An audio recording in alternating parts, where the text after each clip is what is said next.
ഹൂഗാർഡൻ beer. ഇതാണ് ബെൽജിയത്തിലെ ഹൂഗാർഡൻ എന്ന് പറയും, ഹോ ഗാർഡൻ എന്ന് പറയും, ചിലവർ ഹൊയ് ഗാർഡൻ എന്ന് പറയും. പക്ഷേ ഹൂഗാർഡൻ എന്നാണ് അതിൻ്റെ കറക്റ്റ് പ്രൊനൗൺസിയേഷൻ.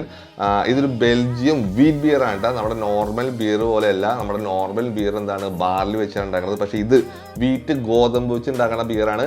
അപ്പോൾ ഈ ബിയർ കാണാൻ കുറച്ചും കൂടി ക്ലൗഡി ആയിരിക്കും. പിന്നെ ഇതിൻ്റെ ഒരു സിട്രസിയും ഓറഞ്ച് പീലും കൊറിയാൻഡറിൻ്റെ ഒക്കെ നോട്ട്സ് ഉണ്ട്. സമ്മറിലൊക്കെ ഭയങ്കര റിഫ്രഷിംഗ് ആയിട്ടുള്ള ബിയറാണ്. ടേസ്റ്റിലും നല്ല വ്യത്യാസമുണ്ട്.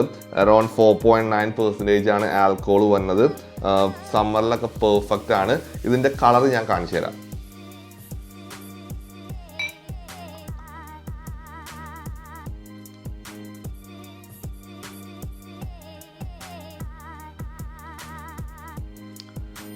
കണ്ടോ ഗൈസ്, കണ്ട ഇതിൻ്റെ കളർ കണ്ട ക്ലൗഡി ആയിട്ടുള്ള കളറാണ്. ക്ലിയർ ആയിരിക്കില്ല.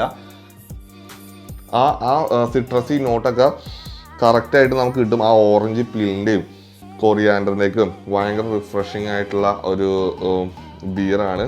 അപ്പോൾ നോർമൽ ബിയറിനേക്കാളും നമ്മൾ ഈ ബിയറൊക്കെ ട്രൈ ചെയ്ത് കഴിഞ്ഞാൽ നിങ്ങൾക്ക് കൂടുതൽ എക്സ്പീരിയൻസ് കിട്ടും. So try this kind of bears. ഇങ്ങനത്തെ ഇതൊരു എയിൽ ബിയറാണ്. നമ്മുടെ മറ്റേതൊക്കെ ലാഗർ ബിയറാണ് മോസ്റ്റ്ലി നാട്ടിൽ കിട്ടുന്നത്.